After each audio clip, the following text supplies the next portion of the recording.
Joia! Ao vivo no Instagram, ao vivo no Facebook.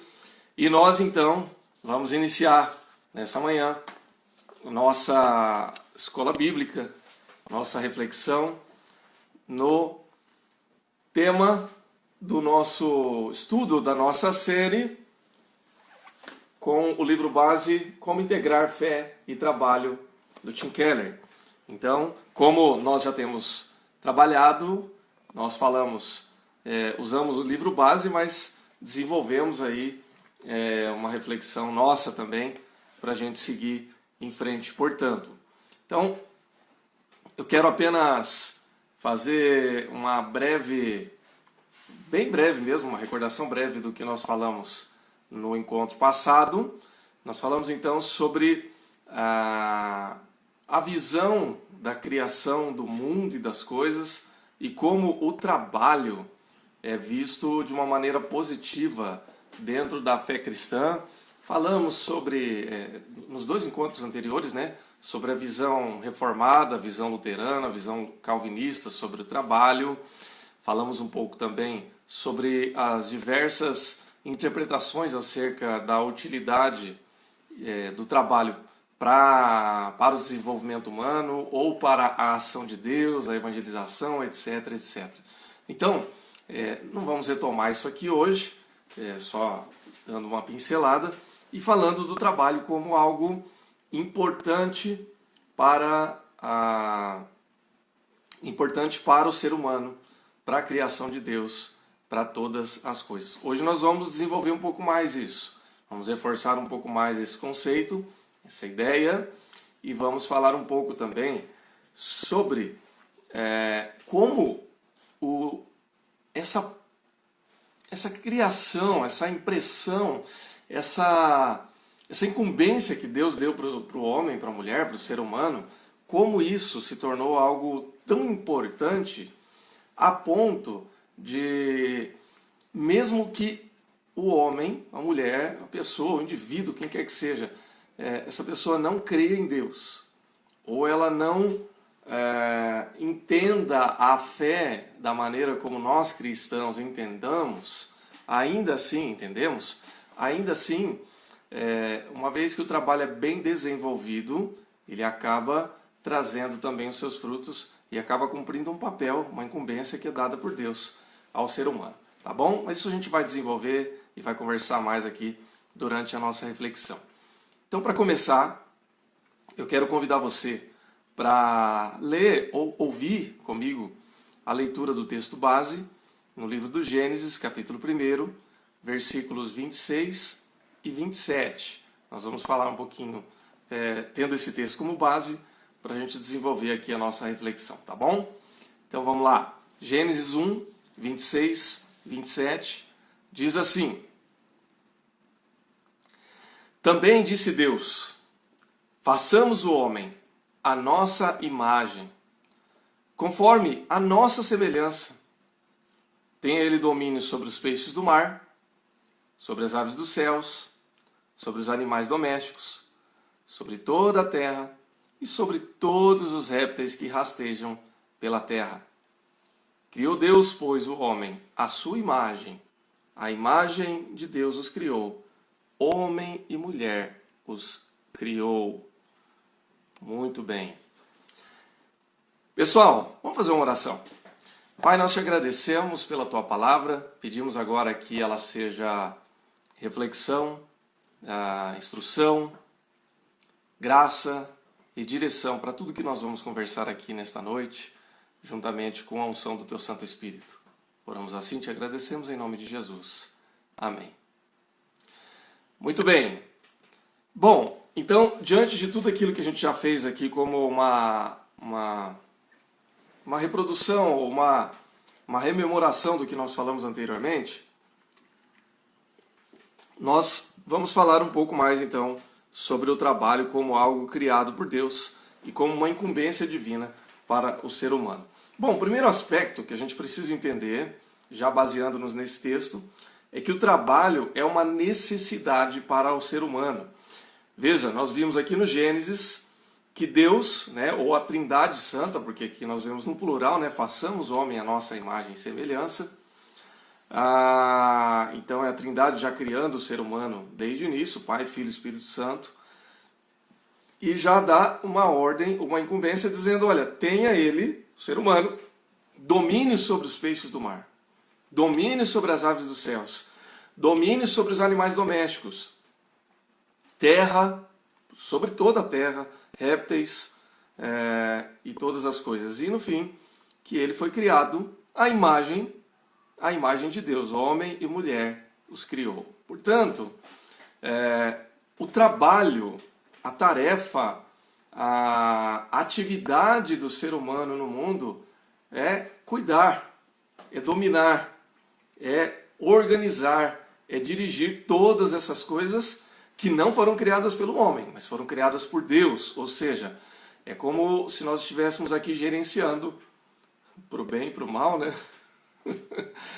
É lógico que a ideia original era sempre para o bem, porque o evento da queda vem depois da criação. Então, aí nós temos uma distorção, muitas vezes, de como o ser humano desenvolve isso. Mas, de qualquer forma, esta é a incumbência e é assim que as coisas acontecem. Bom, o trabalho, então, ele faz parte da essência do ser humano. Faz parte de uma das necessidades do desenvolvimento das pessoas na vida, no mundo e na história. Então, trabalho nesse sentido é um componente fundamental da vida humana. O autor, ele usa aqui, já logo no início, uma ilustração baseada num livro, que eu quero falar um pouquinho mais sobre esse livro, só para a gente ilustrar um pouco melhor aqui.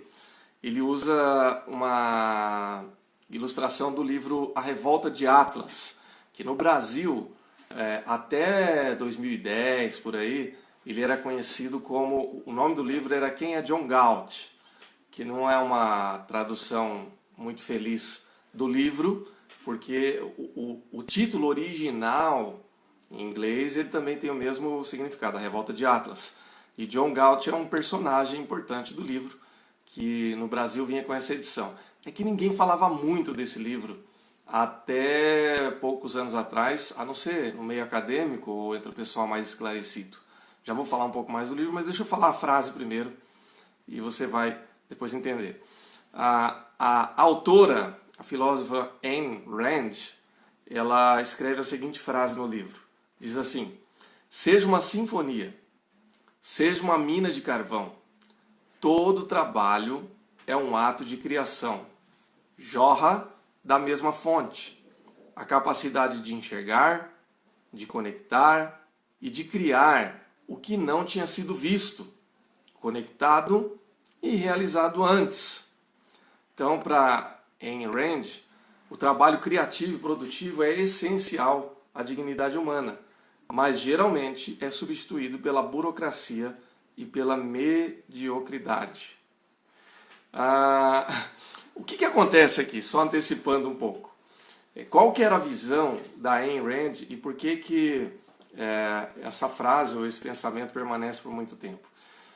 Essa autora, ela escreve esse livro nos Estados Unidos, na primeira metade dos anos 50, aí, vai ser lançado já no final dos anos 50 do século 20, e ela não é americana, ela nasceu na Rússia, que depois veio a se tornar a União Soviética, lá com toda a Revolução Comunista, lá no fim da Primeira Guerra Mundial, e nos anos 20 e tudo mais. Ela se forma filósofa e ela não consegue ter, na União Soviética, naquele período, a liberdade para a expressão do seu pensamento, das suas ideias, do desenvolvimento da sua filosofia, etc. Então ela consegue migrar para os Estados Unidos, e nos Estados Unidos, ela já saindo da União Soviética com uma visão muito crítica acerca de como o trabalho era visto e a organização social era vista, então ela passa a se tornar uma crítica ferrenha desse sistema, tanto do sistema socialista como coletivista, etc, etc. Não é o assunto nosso aqui para a gente se aprofundar muito hoje, mas apenas dando uma pincelada só para criar o contexto aqui dessa expressão, dessa frase que nós falamos aqui. Então, ela percebe já desde o início, desde aquele tempo, lógico que ela não é a única pessoa que percebe isso, mas de fato ela acaba se tornando uma pessoa conhecida posteriormente por esses textos, por essa visão, porque ela vê de uma maneira muito clara o seguinte, e essa é a construção da história do livro A Revolta de Atlas. A Revolta de Atlas é um romance, não é um livro acadêmico, não é um livro técnico, é um romance. Mas é um romance onde há muitas metáforas, onde se parafraseia muitas coisas, onde se traz uma visão a respeito de como o trabalho ele pode ser produtivo e como ele pode ser também prejudicado. Se você tiver interesse em ler depois, fica aí a dica. Tem que ter fôlego, porque é uma obra de mais de 1000 páginas, dividida em 3 volumes, e no Brasil ainda não é muito conhecida essa obra. Nos Estados Unidos, talvez seja a segunda obra mais influenciadora depois da Bíblia, ou uma das mais importantes, né? Foi escrita em língua inglesa lá nos Estados Unidos, enfim.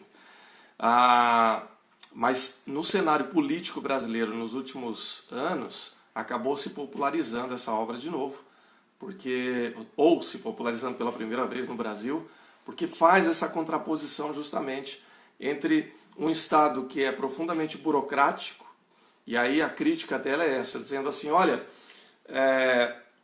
quem está querendo trabalhar e produzir e gerar riqueza, gerar emprego, está sendo massacrado pelos impostos, está sendo massacrado pela máquina pública, que dentro dessa estrutura, veja, nós estamos fazendo um recorte aqui para a visão dela, existe muita burocracia, existe muita corrupção, e isso acaba matando o trabalho.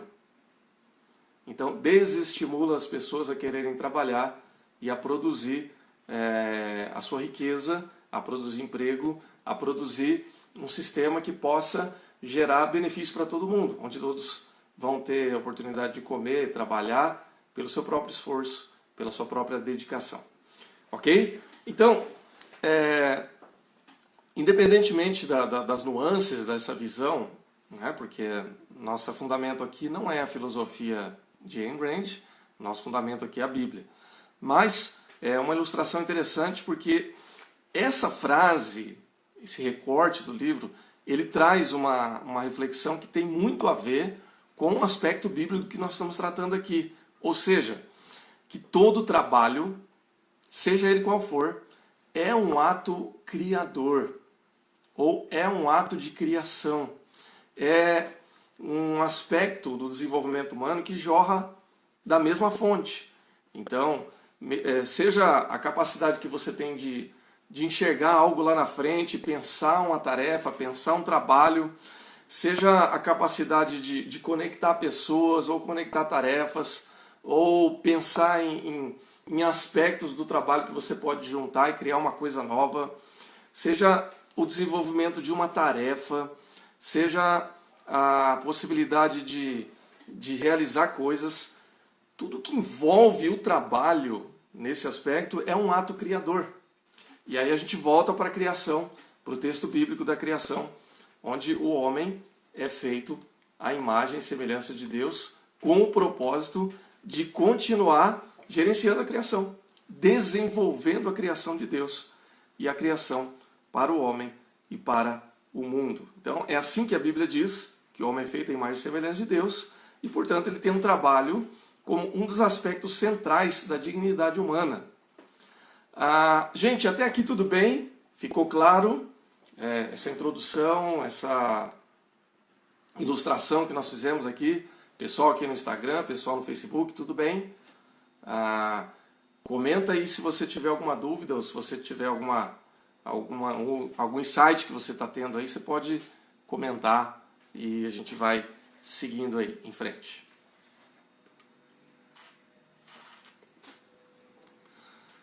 Bom, seguindo aqui enquanto isso, e se surgir comentário alguma coisa, a gente vai dando uma pincelada aí, tá bom? Essa visão do trabalho como um aspecto positivo, criado por Deus, criado para o ser humano, criado para gerar desenvolvimento da criação, ele muitas vezes foi visto, esse conceito muitas vezes foi distorcido ao longo da história. Por exemplo, nós já falamos um pouco disso na aula passada, mas vamos aqui reforçar um pouco mais. Por exemplo, a visão egípcia e mesopotâmica do mundo. Lá atrás, na época do Antigo Testamento. Né? É importante a gente fazer essa contraposição, porque o povo de Deus no Antigo Testamento, o povo hebreu, o povo israelita, interagia com esses povos. Então, poderia, ora, ser mais ou menos influenciado por essas visões também. Então, para a visão do mundo antigo, somente os reis eram feitos à imagem e semelhança de Deus. Então, o homem comum não. Então, os reis naquela época, o rei, o faraó, toda figura de autoridade real, ela era similar a um deus, ou aos deuses, né, conforme a tradição religiosa daquele tempo. Então, o que acontecia? Todo mundo que não fosse o rei, ou que não estivesse ali rodeando o rei, estava, entre aspas, condenado ao trabalho comum. Então, o povo, especialmente o povo mais modesto ou de uma casta social inferior, era condenado ao trabalho braçal. E o trabalho braçal, nesse sentido, era visto como uma coisa ruim, como uma coisa negativa, como algo de conotação negativa, como coisa para gente inferior. Quem estava no aspecto superior jamais ia se envolver com o trabalho braçal. Então, esse é um aspecto do mundo antigo. Depois ainda vem uma visão do mundo antigo, mas um pouco mais recente, que a gente vai ter uma visão desse mundo no Novo Testamento, que é a visão grega de mundo, que influenciou, vocês sabem que a filosofia grega influenciou e continua influenciando o mundo e a história ainda hoje, com os seus desdobramentos, obviamente. Então, ali, o que os gregos acreditavam naquele tempo? Eles acreditavam que o homem foi sim criado para o trabalho. Então, já é uma visão um pouco mais desenvolvida aí. Só que eles não viam nenhuma bênção nisso. Eles não viam nenhuma vantagem no homem ter sido criado para o trabalho. Por exemplo, Aristóteles, ele entendia que a capacidade de viver sem a necessidade de trabalhar, e vamos colocar aqui como necessidade de trabalhar o trabalho braçal, tá? O trabalho do artesão, o trabalho do operário, o trabalho do faxineiro, etc, etc. Então, ele vai dizer assim que a grande virtude do homem era desenvolver a capacidade de viver sem a necessidade de trabalhar, para que ele pudesse ter uma vida digna. Por quê? Porque na visão de Aristóteles, todo o trabalho nobre nesse sentido era o trabalho da reflexão intelectual. Então, e a reflexão intelectual, ela, para ser bem desenvolvida, ela não pode perder tempo para outras tarefas, na visão aristotélica, né? Como qualquer trabalho braçal, vamos dizer assim, né? Imagine, entenda você como quiser. Então, essa era a visão.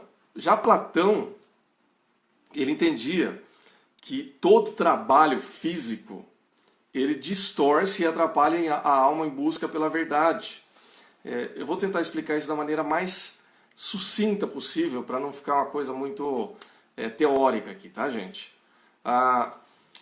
Platão, e eu quero que você entenda isso, desculpa se eu estou sendo muito filosófico nesse início, tá? Mas fica aí, não perde o fio da meada não, que vai ser simples de entender, tá? A visão de mundo de Platão era a seguinte: tudo que era material, então você imagina você aqui, sua pele, sua carne, você está beliscando aqui, você está vendo, você pega essa caneta aqui, é material, tá? A cadeira que você está sentado, o sofá que você está sentado aí, a mesa que você estiver usando, o computador que você está usando, o celular, enfim, tudo isso é material, é palpável, é o mundo material. Platão, ele dividiu o mundo em duas esferas, o mundo material e o mundo das ideias. E aí, o mundo das ideias, a gente poderia gastar muito tempo aqui explicando os conceitos a respeito disso, mas não tem necessidade. Entenda que o mundo das ideias pode ser o mundo da mente, pode ser o mundo da imaginação, pode ser o mundo metafísico, usando uma linguagem mais filosófica, pode ser o mundo espiritual, enfim, não importa. O que importa é você entender aproximadamente a ideia aqui. Né? Tudo que não é material, nesse sentido, está no mundo das ideias. Ok?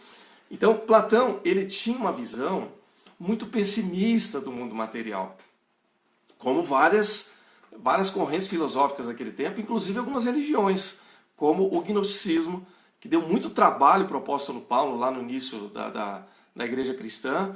Algumas cartas do apóstolo Paulo ele escreve batendo contra os gnósticos porque tinha uma visão parecida, vamos dizer assim, com essa ideia de que o mundo material ele não é bom. O mundo material ele não é o desejável. Então a visão dentro dessa ótica é a seguinte, que o ser humano ele só vai se libertar completamente quando ele morre. Por quê? Porque ele se liberta do mundo material e ele vai para o mundo das ideias, ou para outra esfera, qualquer que seja, né? Vai desencarnar, enfim. Então o mundo material, a vida, a carne, o corpo, não é visto de uma maneira positiva. Então por isso que Platão ele tem uma visão muito pessimista do trabalho, porque o trabalho faz parte do mundo material. Ele entende que o trabalho é necessário, porque porque quem não trabalha não come.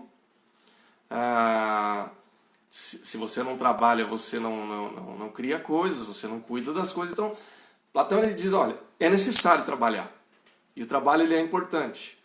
Mas ele só é importante como um mal necessário. Porque o ideal é você se desprender do mundo físico, que é uma barreira para uma vida mais nobre e mais desapegada. Por isso que na estrutura social dele, os escravos e os artesãos cuidavam dos trabalhos braçais, que eram menos nobres, e a elite se dedicava a exercitar a mente nas artes, na filosofia e na política. Talvez isso não seja muito diferente do que a gente ouve e vê nos dias de hoje ainda, gente. Na nossa sociedade moderna, embora isso que nós estamos afirmando aqui de Platão possa soar como uma coisa meio escandalosa para alguns ouvidos, mas na prática a gente vê isso ainda. Muita gente ainda acredita ou continua mantendo essa prática, inclusive entre os cristãos. Então, por exemplo, ainda hoje se considera que o trabalho é um mal necessário e que todo trabalho que ele é muito braçal ou que ele é mal remunerado ou menos remunerado, ele é visto como algo inferior. E não é justo, não é correto e não é verdade, mas é muitas vezes visto. Não é assim, gente. Nossa sociedade moderna ela também não tem essa visão meio que equivocada, né, de que se é trabalho braçal, se é trabalho mais que suja roupa ou que tem que fazer esforço físico, então não é uma coisa muito bem vista. E se é uma coisa mais intelectual, mais limpinha, entre aspas, então esse trabalho é bom, né? Eu me lembro, gente, por exemplo, quando eu fui adolescente, eu estudei no Senai. Então, eu brinquei com o Marcel outro dia, né? Que, não sei se o Marcel está acompanhando a gente aqui ao vivo, mas o Marcel é torneiro mecânico. Eu também sou, de formação. Quando eu era adolescente, lá em Prudente, eu estudei no Senai. Aprendi mecânica geral, aprendi tornearia, aprendi solda. E era um trabalho braçal. Embora que exija bastante inteligência, muita técnica. Hoje com o torno CNC mudou muita coisa, né? Hoje não, porque CNC já foi criado há bastante tempo. Mas eu estudei antes da criação do torno CNC. Então era tudo no braço mesmo, tudo na arte. E eu me lembro que quando eu entrei na indústria, logo depois de me formar, trabalhei um tempo na indústria, e existia uma divisão, né, entre o pessoal que trabalhava no escritório e o pessoal que trabalhava na parte da fábrica. E aí então, quem estava limpinho, tal, ajeitadinho, se sentia meio... Eu não sei se sentia, mas era uma divisão que existia, uma divisão invisível, ou às vezes visível, né? Mas, por exemplo, porque o nosso trabalho era mais qualificado do ponto de vista técnico. E muitos amigos meus que estudaram comigo naquela época e continuaram nessa profissão, continuaram trabalhando, sujando a mão de graxa, usando o guarda-pó, usando, mexendo com produto químico, essas coisas. Desenvolviam um trabalho que era bastante braçal, mas desenvolveram a vida com muita dignidade. Compraram casa, compraram carro, viajaram, criaram os filhos ou estão criando. Alguns ou vários são muito bem remunerados hoje, né, porque desenvolveram bem o seu trabalho e estão nessa atividade. Então, assim, eu estou usando só um exemplo daquilo que eu vivenciei, tá? Eu poderia citar N exemplos aqui. Então, isso é uma distorção, isso não condiz com a realidade. Agora, é fato que existem algumas atividades de ordem intelectual que às vezes são muito valorizadas. Mas isso não significa que um trabalho seja mais nobre do que o outro. Nós estamos falando aqui de atividades distintas e de remuneração distinta. Por exemplo, existe um trabalho que ele é puramente físico, que é o trabalho do esporte. O esportista, por excelência, ele trabalha com o corpo. Um jogador de futebol, por exemplo, ele com 30 e poucos anos, o quadril dele está com o quadril de um homem de 50 anos. Joelho, tornozelo, de tanto que ele já se arrebentou.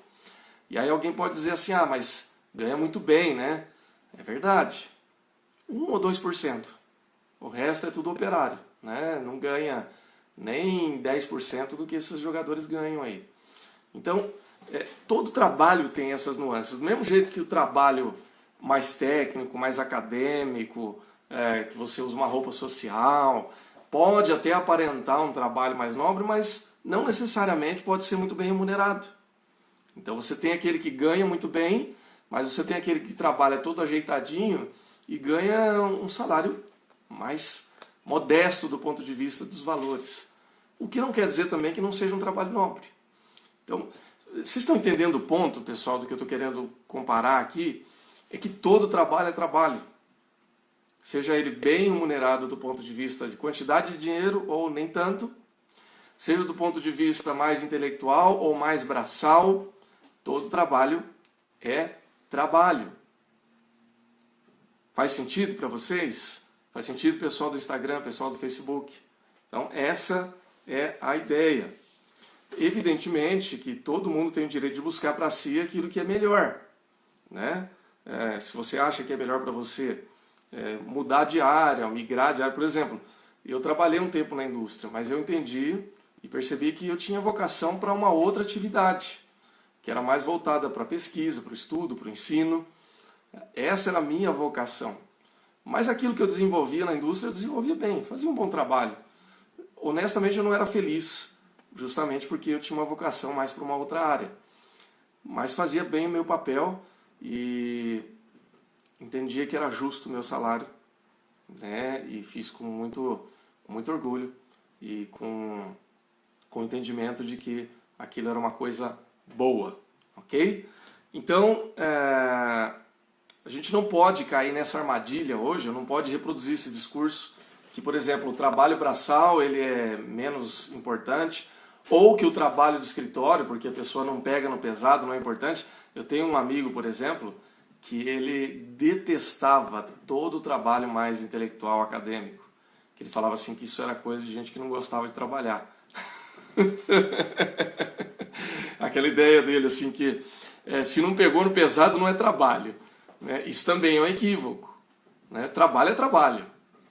Seja o trabalho acadêmico, seja o trabalho da pesquisa, seja o trabalho do ensino, seja o trabalho da limpeza, o trabalho do carregar peso, o trabalho do enfrentar uma máquina, seja o que for, trabalho é trabalho.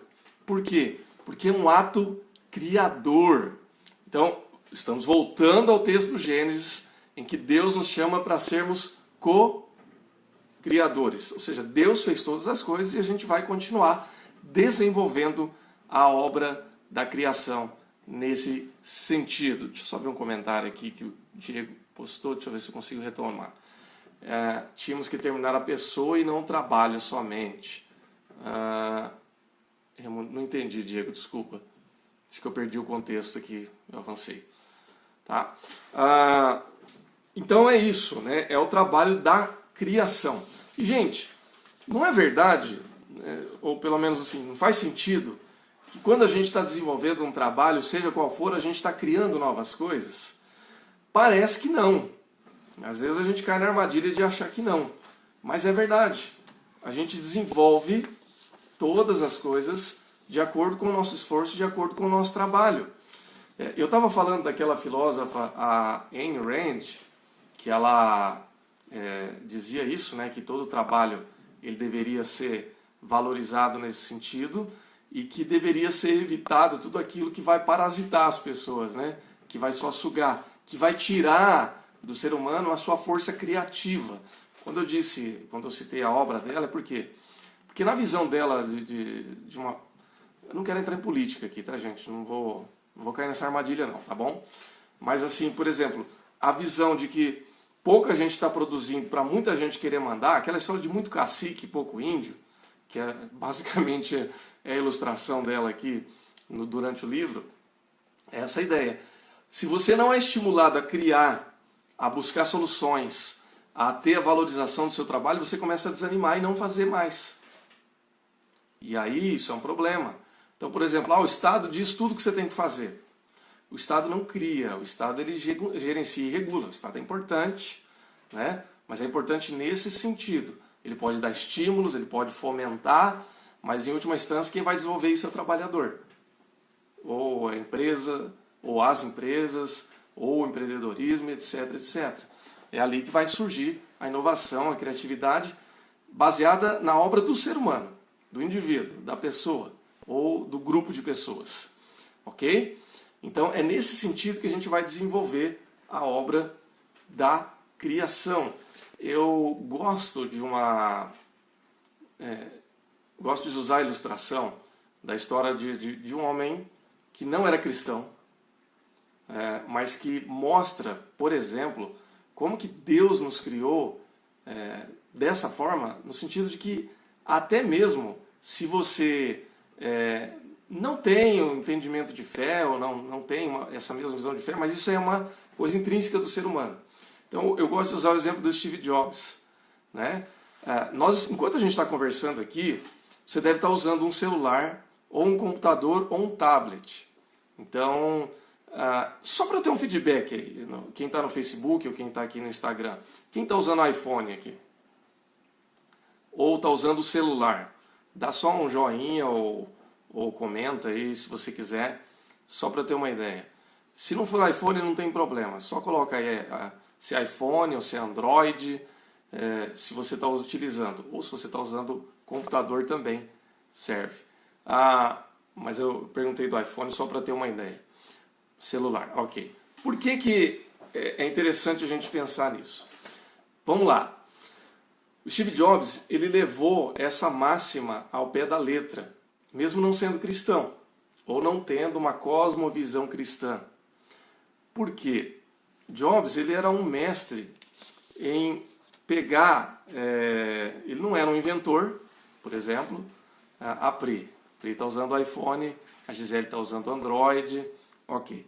Steve Jobs ele não era um inventor, por excelência. Você sabe que tem gente que tem a capacidade de inventar coisas, de criar do nada, de fazer aquilo... Lembra que eu citei Platão aqui no início?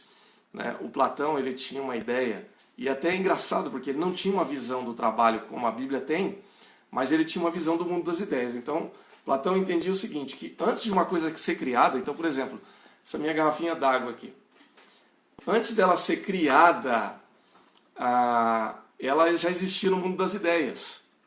Então, para que ela fosse criada, ela tinha que ter existido no mundo das ideias antes. Uma vez que ela foi extraída do mundo das ideias, se eu posso dizer assim, ela vem para a realidade. Aqui o Diego, celular, Android. O meu amigo Denisval está aqui também. Que bom, Denisval, te ver aqui. Obrigado. Está usando o iPhone. Joia. Então, essa era uma visão Platão entendia assim. Essa visão ela foi replicada ao longo da história e faz muito sentido. Por quê? Porque antes que uma coisa seja criada, ela tem que ser idealizada. Trazer de uma ideia e se tornar uma coisa concreta, materializada. Ok. Bom, a Ayn Rand, que eu citei aqui, da Revolta de Atlas, ela tinha essa mesma ideia. O Jobs ele tinha uma ideia muito parecida. Ele entendia assim que a coisa para ela se tornar realidade, ela tinha que ter existido. É como se você fosse um escultor que olhasse para uma pedra. Então tá lá um bloco de granito, ou de pedra, sei lá, que você vai... Granito acho que não é bom para escultura, né? Uma pedra, enfim. E ela é uma pedra, mas existe ali uma estátua ali dentro, que ninguém está vendo.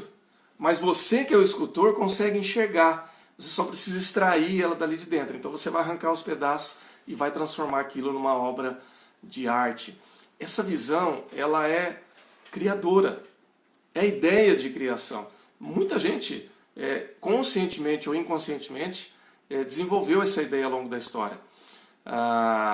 E o Jobs ele faz isso. Então ele falava o seguinte, olha, as coisas já existem, elas só precisam ser descobertas. A Adriana falando da argila, isso aí, Adriana. Então você vê ali uma massa de argila, o que você vê?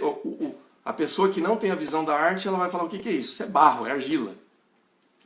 Mas, para o artista, existe uma coisa, ou muitas coisas ali. Basta apenas que você descubra. Como é que você vai descobrir? Moldando. Isso é trabalho, isso é criação. Usando até uma expressão metafórica, é o que Deus fez conosco, né? O Gênesis, ele traz uma visão assim, bastante interessante nesse aspecto, porque Deus cria todas as coisas e ele cria o homem da onde?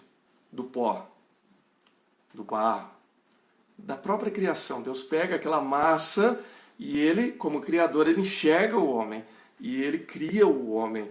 E quando ele cria a mulher, ele enxerga o homem, vê... Eu estou usando a expressão bíblica, tá? A forma literária bíblica. Você pode entender como você quiser. Se você quiser entender de forma literal ou de uma forma literária, tá tudo bem, tá tudo ok.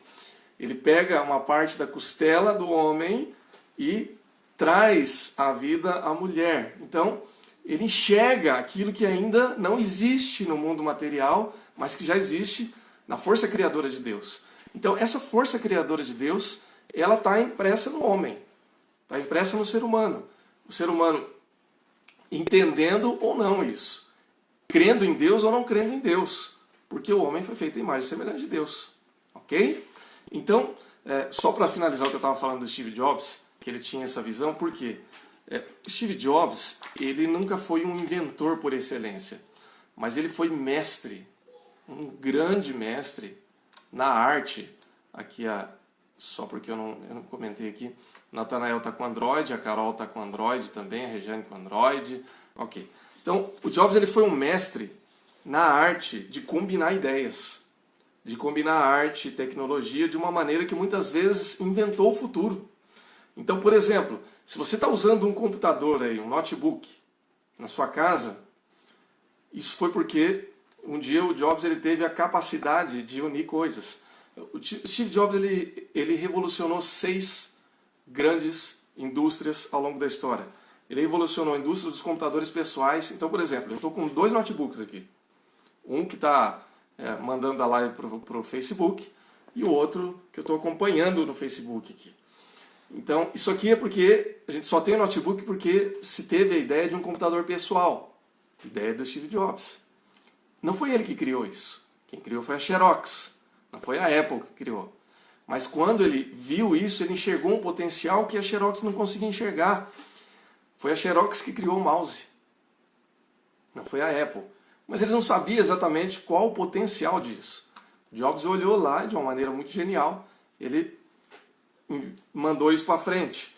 Ele também revolucionou os filmes de animação. Ele comprou a Pixar, numa época em que a Pixar não valia quase nada. Ele criou ou revolucionou a indústria da música. Se hoje você escuta a MP3 gratuitamente ou pagando muito pouco no seu Spotify, no seu celular, é porque ele anteveu isso. Ele negociou com as indústrias porque ele percebeu, e ele não criou o MP3, viu gente? Não foi ele que criou o MP3, não foi ele quem criou compartilhar de música, não. Ele só teve as boas ideias e juntou. Ele revolucionou a indústria do telefone. Bom, telefone, tablet, publicação digital. Só para resumir, você está com o celular da Apple hoje, com um iPhone ou com um Android, não importa. Esse conceito de utilizar touch para telefone, baixar aplicativo, que ele também não inventou, ele não inventou o touch, né, que é você tocar na tela. Ele não inventou o smartphone. Se a gente voltar no tempo, né, você vai ver, por exemplo, que aqueles celulares BlackBerry que tinha teclado, né, embaixo, de teclado físico, já era utilizado. O pessoal mandava e-mail, etc. Mas esse conceito, por exemplo, de baixar aplicativo hoje... Então, por que nós estamos falando aqui no Facebook e no Instagram? É porque toda essa revolução aconteceu. Então esse cara antecedeu tudo isso. Quando ele lança o iPhone, depois o Android vem também, usa um conceito parecido. E hoje você vai lá numa loja da Play Store ou da Apple e você baixa um monte de aplicativo que serve para inúmeras coisas, para inúmeras possibilidades. Gente, sem o antever dessas coisas, nessa pandemia a gente não estaria fazendo live hoje, porque nenhuma dessas tecnologias iria existir. E a gente poderia falar disso aqui um tempão, né? Mas eu quero que você entenda o seguinte, que isso é uma forma de criar coisas, que isso é força criadora, que quando alguém ou um grupo de pessoas percebe que há a possibilidade de desenvolver a criação por meio do trabalho, as coisas se revolucionam. Então hoje nós estamos vivendo uma revolução porque uma pessoa com um grupo de outras pessoas que o acompanharam ali, porque ninguém faz nada sozinho, foi antevendo e entendendo algumas coisas de tal maneira que isso pode revolucionar. Então isso é força criadora, isso é um ato criador, isso é continuidade da criação. Em última instância, isso é trabalho. Faz sentido, gente? Comenta aí. Ou se você discordar, ou se você tiver alguma dúvida, comenta aí conosco também no Instagram, no Facebook, que a gente vai falando a respeito dessas coisas, tudo bem? Então, o trabalho, ele pode e ele é digno. Todo trabalho é digno, todo trabalho ele é necessário e todo trabalho ele é criador. Aí então, é importante entender, né, que o trabalho ele é criador não apenas no sentido da invenção, não apenas no sentido intelectual, mas tudo o que envolve o trabalho. Então, se por exemplo, vamos pegar nesse aspecto da força criadora. Se eu estou aqui na minha sala, que eu estou fazendo essa live aqui na minha casa, e por exemplo, acontece aqui de eu ter que limpar a sala porque está muito suja, bagunçada. Minha sala não está suja não, tá, gente? Tá tudo bem. Mas uma hora ela vai ficar suja, porque está transitando gente aqui, a gente tem que limpar. O ato de limpar a minha casa, por exemplo, faz com que eu traga uma força criadora aqui. Porque eu estou criando uma sala limpa. Ela era suja, ou estava suja, e quando eu limpo, eu crio um ambiente limpo, um ambiente organizado, um ambiente mais livre de contaminação, de sujeira, de desorganização e etc. Quando eu organizo a minha mesa de trabalho, eu estou criando um ambiente onde o trabalho vai fluir melhor. Por quê? Porque eu não vou ficar trombando aqui, batendo o braço num livro ou numa anotação, etc. Faz sentido, gente? Então todo o trabalho ele é força criadora. Ele desenvolve a criação nesse sentido. A Márcia falando aqui, faz total sentido o conhecimento. Recebemos de Deus para usar e desfrutar das coisas boas que Ele nos proporciona para o nosso bem e grandeza de Deus. É isso. Ok? Ok, gente. Faz sentido? Tudo bem? Joia. Comenta aí no Instagram, comenta no Facebook e a gente vai seguindo aqui. Bom, o trabalho, então, ele é sinal da dignidade humana. Então, nós já lemos aqui o Gênesis capítulo 1, né? O Salmo 8, do 4 a 8, diz assim: que é o homem que dele te lembres, e o filho do homem que o vistes, ou visites, fizeste-o, no entanto, por um pouco menor que Deus, e de glória e de honra o coroaste. Deste-lhe domínio sobre as obras da tua mão e sobre os teus pés. Tudo lhe puseste, ovelhas e bois, todos, e também os animais do campo, as aves do céu, os peixes do mar, e tudo que percorre as sendas dos mares. Tiago 3,7 também diz, na mesma direção, ele vai dizer: pois toda espécie de feras, de aves, de répteis e seres marinhos se doma e tem sido domado pelo gênero humano. E a gente poderia falar vários outros textos. Salmo 65, 9 e 10. a João 16, 8 a 11 e outros textos correlatos, ok? Então essa é a força criadora que Deus deu para o ser humano. Tá bom, gente? Então, por meio do trabalho, qualquer trabalho, seja feito com as mãos, trabalho braçal, trabalho físico, trabalho corporal, seja com o intelecto, que também é físico, porque o trabalho intelectual ele usa o cérebro. O trabalho braçal também usa, obviamente, tudo usa o cérebro, mas o trabalho mental, vamos dizer assim, tudo é físico.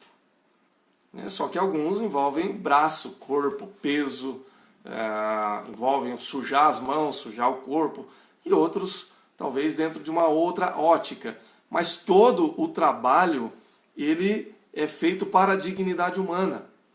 Enquanto plantas e animais são criados e chamados para frutificar e multiplicar, o ser humano recebeu explicitamente um trabalho: subjugar, ter domínio e governar a terra como representante de Deus na criação. Carol está comentando aqui no Facebook. Estava estudando nessa semana sobre a criatividade. Às vezes pensamos que algumas pessoas são criativas e outras não, mas a criatividade nada mais é do que a solução de problemas. Exatamente. As ideias criativas não vêm do nada. É fruto de nos debruçarmos sobre um problema para criarmos soluções. Todos podem ser criativos. Carol, é exatamente isso. Todo trabalho desenvolvido, concordo muito com você, todo trabalho desenvolvido, ele é um trabalho criativo. Ele envolve criar, e não é só criar no aspecto da arte. É claro que a arte ela tem toda essa nuance e tudo mais, mas tudo que você desenvolve é criar algo.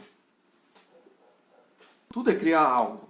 Então vamos pegar o teu exemplo aí. Você é professora, professora de educação física, professora de música. Então, você dá aula para o meu filho. A Carol está dando aula para o meu filho de música e para uma turma aí da igreja. Há pouco tempo, meu filho ele não sabia ligar um teclado. E agora ele está tocando música para a gente aqui. Parabéns, viu, Carol? Estou gostando demais. Ontem ele me chamou: pai, vem aqui que eu vou tocar uma música aqui para você. Então, ele tem a capacidade dele, ele tem o esforço dele, Mas, por exemplo, a aula, o que ela criou?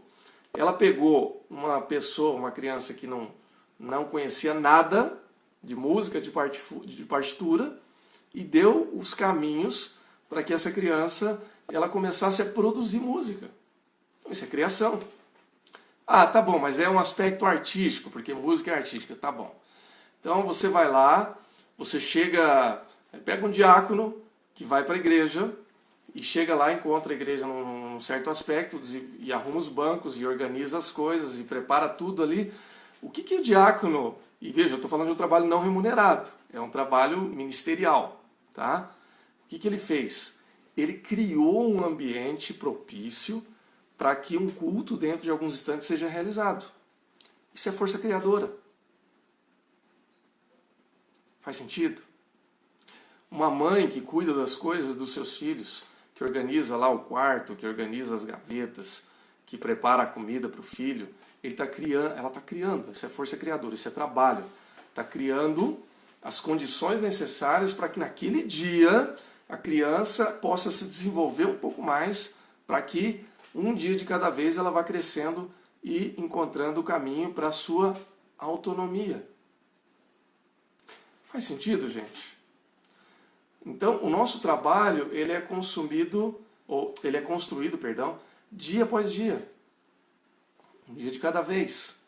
Cada coisa que você faz vai se tornando parte ou partes de atos criadores onde a criação ela vai se desenvolvendo. Então, quando a gente entende isso, a gente percebe que a obra criadora, a força criadora que Deus nos deu, ela é muito maior e muito mais impactante. E veja que essa divisão do trabalho braçal e intelectual é puramente uma divisão no sentido metafórico, porque todo trabalho é intelectual e todo trabalho é braçal.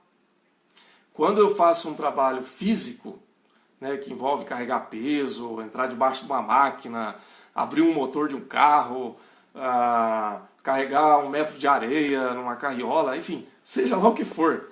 Para você desenvolver esse trabalho braçal, você tem que raciocinar. A sua mente está envolvida no processo. Mesmo que seja um raciocínio simples, mas é raciocínio. Né? Já existe o ditado popular, que quando a cabeça não pensa, o corpo padece. Né? Então é assim. Mesmo o trabalho mais simples que seja, ele envolve raciocínio, então envolve mente. E o trabalho mental, intelectual, ele é físico também. Quem já trabalhou preparo aula, preparo live, trouxe 300 lives aí durante a semana. Eu estou fazendo live na terça-feira, falando sobre a parte mental. Eu estou fazendo live na quarta, eu estou fazendo live no domingo de manhã, no domingo à noite. De vez em quando eu estou participando de live de outros amigos. Isso é intelectual, ok, mas isso desgasta fisicamente, eu fico cansado no final do dia. A minha mente me deixa esgotado fisicamente também. Então, é parte da nossa vida. E esse trabalho braçal intelectual, isso é tão de Deus, que Deus ele desenvolveu essas duas etapas. Então, por exemplo, quando você vai lá no Gênesis, no capítulo 1 e capítulo 2, e Deus ele desenvolve e cria o universo, cria o homem, cuida pessoalmente do jardim. Veja que é Deus que está criando ali até ele criar o homem. Isso é trabalho braçal. Mas é Deus é... Tudo bem, mas eu quero que você entenda que o trabalho de cuidar da criação, na visão do homem, é um trabalho braçal. Então Deus cultiva o solo por meio da chuva e faz todas essas coisas. Mas eu não entendo isso no jardim. Tá bom. Então Deus ele se encarna em Jesus Cristo, há 2000 anos atrás. Então a Bíblia ensina que Jesus Cristo é Deus encarnado, é o Filho de Deus, é uma pessoa da Trindade que se encarna. E ele desenvolve durante 30 anos da sua vida um trabalho braçal. 30 anos não, mas desde muito jovem, né? Ele era um carpinteiro. Que é a coisa mais braçal do que o trabalho de um carpinteiro, que é intelectual também, porque um bom carpinteiro ele tem que fazer cálculo, ele tem que cortar medidas, etc, etc. Mas é um trabalho braçal. Não é? Veja, Jesus ele foi para o templo aos 12 anos de idade. Está lá no Evangelho de Lucas, a partir do capítulo 2. Ele já tinha intelecto e conhecimento da lei para discutir com os doutores da lei, com os saduceus. Você vai lá ver o evento, ele fica para trás e 3 dias ele fica lá com os saduceus, lá com os doutores da lei, e eles ficam admirados. Ele poderia ter ficado lá, talvez, olha, esse menino tem futuro, ele é muito inteligente, vamos deixar ele aqui para estudar, não vamos deixar ele trabalhando de carpinteiro, não, que isso é um desperdício, vamos deixar ele estudando aqui. Não foi isso que aconteceu, pessoal. Ele foi lá trabalhar com o pai dele, até que ele chegasse na idade em que ele iria desenvolver o seu ministério de uma maneira mais específica, pregando as boas novas do Evangelho. Okay? Sem trabalho braçal não tem vida. Não tem alimento, não tem limpeza, não tem construção, não tem organização, não tem nada. Então é necessário e é honroso. E Deus também realiza o trabalho intelectual. Então, pegando aqui essa mesma ilustração a respeito da pessoa de Cristo, o que Jesus faz? Ele convence as pessoas, depois vem a obra do Espírito Santo também, do pecado, do juízo, por meio do Espírito Santo. João 16:8 está dizendo isso, né? João 16, 8 a 11 diz assim: quando ele vier, Espírito Santo, convencerá o mundo do pecado, da justiça e do juízo. Do pecado, porque não crê em mim; da justiça, porque vou para o Pai, não me vereis mais; e do juízo, porque o príncipe desse mundo, o diabo, já está julgado. Ok? Então, não existe trabalho degradante nesse sentido. É claro, existem condições de trabalho degradantes. Isso sim. Tá bom? Então, por exemplo, um trabalho na lavoura é degradante? Não. É trabalho honesto e honroso. Ele pode ser degradante? Pode. Então, por exemplo, se é um trabalho escravo, é degradante. Se é um trabalho que não tem os EPIs, né, os equipamentos de proteção necessários, é degradante? É degradante. Mas, por exemplo, um trabalho intelectual, ele também é honroso e pode ser degradante. Eu comentei da União Soviética aqui, que a Ayn Rand foge, né? Era muito comum no bloco daqueles países na primeira metade do século XX, qualquer pessoa que era vista como subversivo era levado para trabalhar, e muitos cientistas e engenheiros foram escravizados para o regime. Por quê? Porque eles eram obrigados a produzir para o regime sem direito algum, para desenvolver tecnologia, etc., e para não fugir para outros países rivais e inimigos. Isso a história conta, você pode pesquisar, você vai ver. Então isso era degradante também. Então nenhum trabalho é degradante por si só. O que torna um trabalho degradante são as suas condições. Então o trabalho como trabalho, desde que ele seja realmente trabalho, né? Ele é honroso, ele é criativo, ele tem força criadora dada por Deus. Gente, até aqui tudo bem? Ok? Faz sentido para você? Eu citei, lógico, algumas profissões, algumas carreiras, poderia citar inúmeras, mas acho que citando uma ou outra aí já dá para entender que isso se aplica a outras atividades e a outras funções. Tudo bem, gente? Faz sentido? Tranquilos? Se tiver algum comentário, alguma dúvida, comenta aí que a gente vai desenvolvendo isso. Tá bom? Joia! Pessoal do Facebook aí, tudo bem?